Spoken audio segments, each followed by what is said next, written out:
Hello guys, and welcome to this brief episode on creating orbiting planets or orbiting objects using processing JavaScript. So first of all, I want to show you two projects I've been working on, well rather one project with two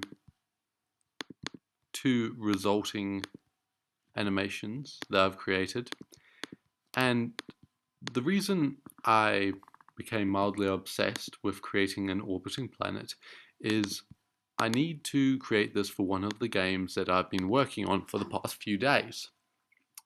So we have this one here, needs to be inside a sketch one and double orbit into it. Okay.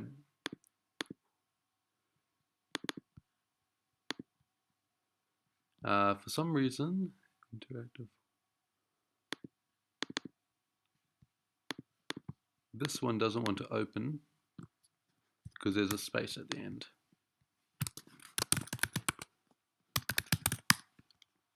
Okay, should open now. There we go. So these are the two programs that I've created to demonstrate how I'm going to build the program into my game. Let me make these the right size. There we go. So this one first is interactive. This one is also interactive. They are both interactive, but one of them operates slightly differently. It's two thoughts. One affects the speed when you interact with it, and the other one doesn't. So let's have a look at the first one, escape orbit. So I've created the size, 700 by 700. These numbers here won't be present when I build this into the game, but this is for me to monitor the coordinates of the Earth, the Moon, that tiny dot there. Don't know if you can see it, that's the Moon, then that's the Earth, and this is meant to represent the Sun. Of course, at the moment, they're just 3 ellipses, but these will be changed into proper animations when I build them into the game. What we can see here is we can see the coordinates of the Moon, X and Y, and we can also see the coordinates of the Earth. And we got the number of orbits that it has done being kept track of here. So the Moon has done 10 orbits, and the Earth has done 2 orbits of the Sun.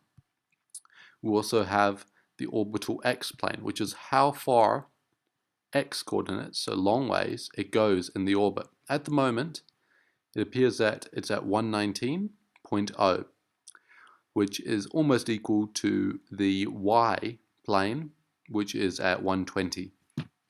We also have the orbital speed here, which is 0.0118, and then 9997. So this is what the animation's going to look like, and it's fairly simple to build, though it took me much longer than I expected to work out how to build this, because I went about at first trying to create an orbiting planet in the wrong way. I went at it looking from the pi point of view as creating a circular motion, whereas it should be done by creating angles over and over and multiple variations of it. So we're creating a new Earth at a different angle, slightly off every single time to create this. So that's how it runs. And this is interactive, so when I click, you can see down here the orbital x-plane is increasing. The speed is also increasing quite dramatically. There we go. You can see now it has a much wider x-plane, x-vector to its orbit. So this will be used for planets that do not have a circular orbit, and also for creating spaceships in my game that increase their speed, thus their orbital planes, as they reach escape velocity. That's what I'm eventually going to do with this one. That's why it's called escape orbit. Let's close this down, and I don't think you need to see this one. It's basically the same, except this one, it doesn't increase the speed.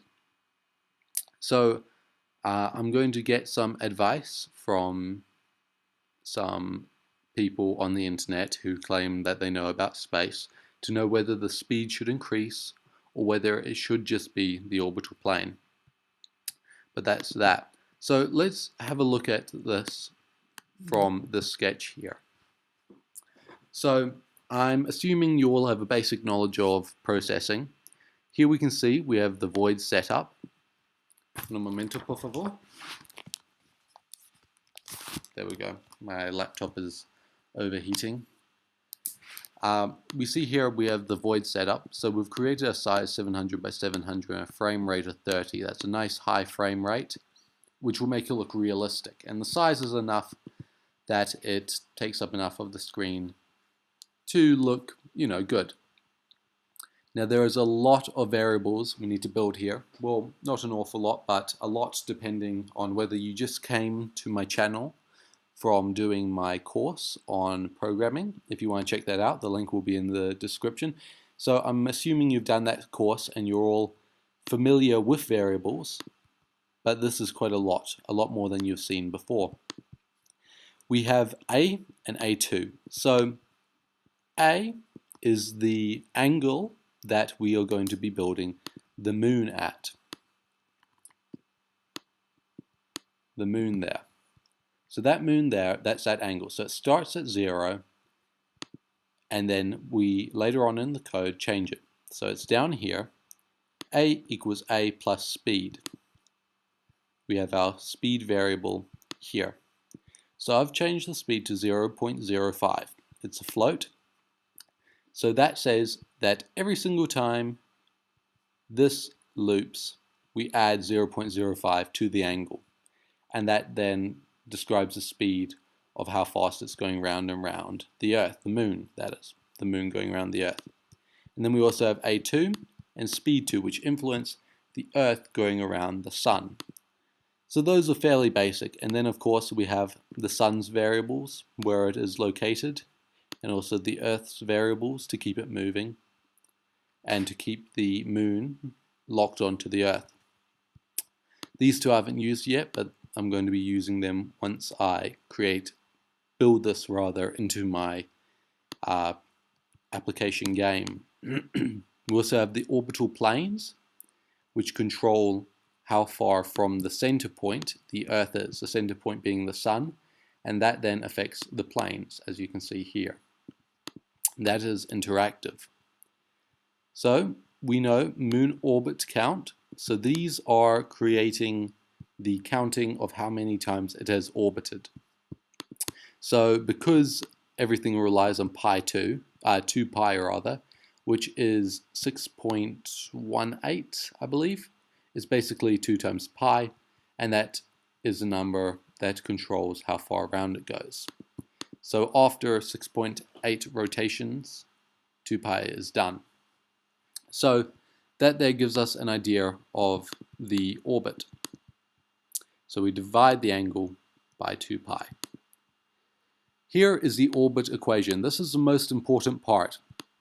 So this is the equation that you will be seeing. Let me write out how this equation actually works. So the orbiting object equals, the orbiting object x equals the center of the orbit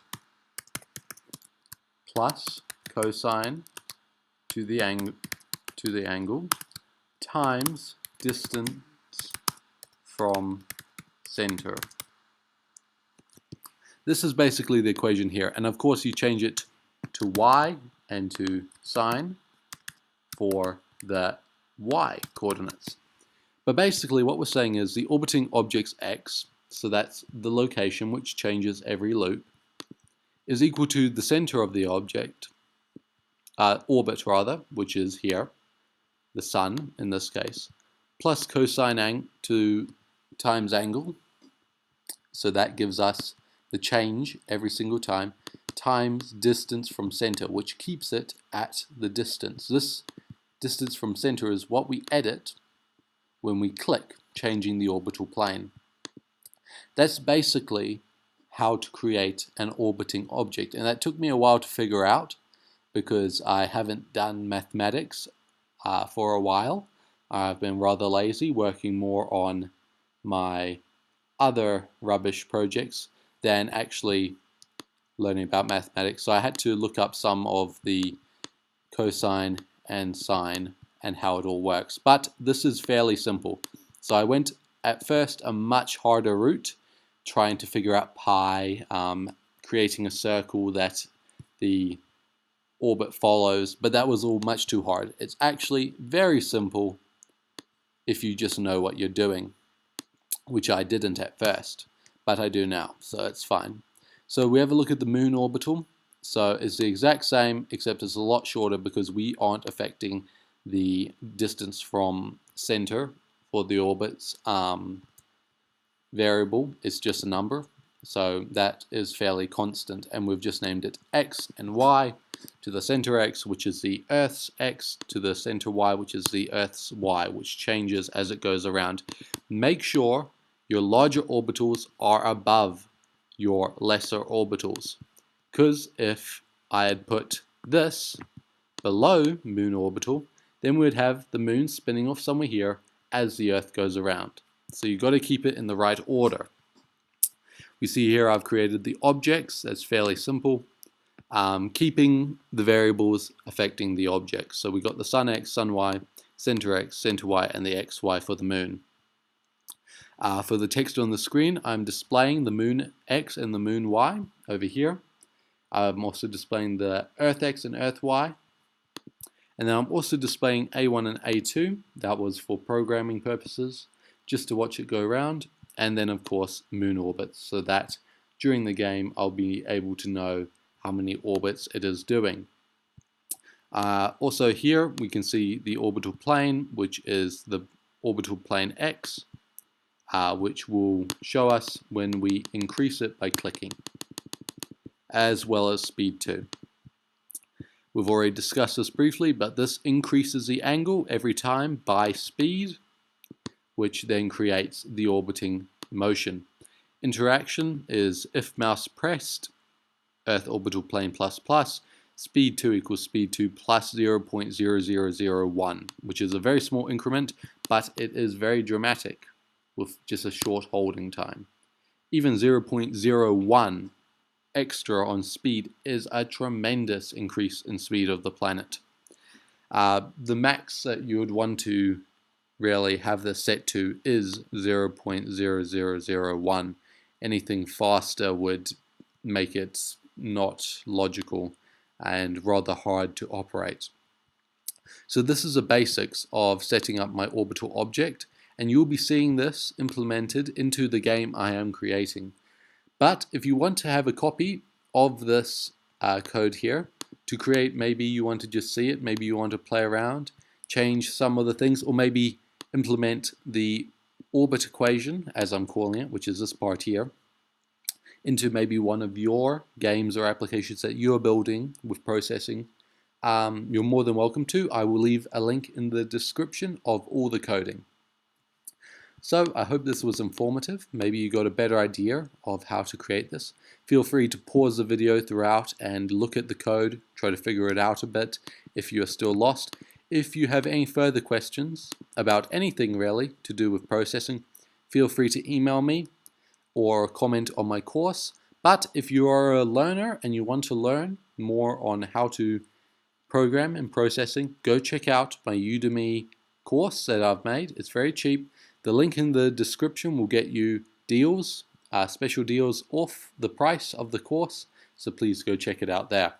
So I hope you enjoyed it. I'll be back next time with some more programming projects and maybe showing you how I implemented this into my game. Have a good day.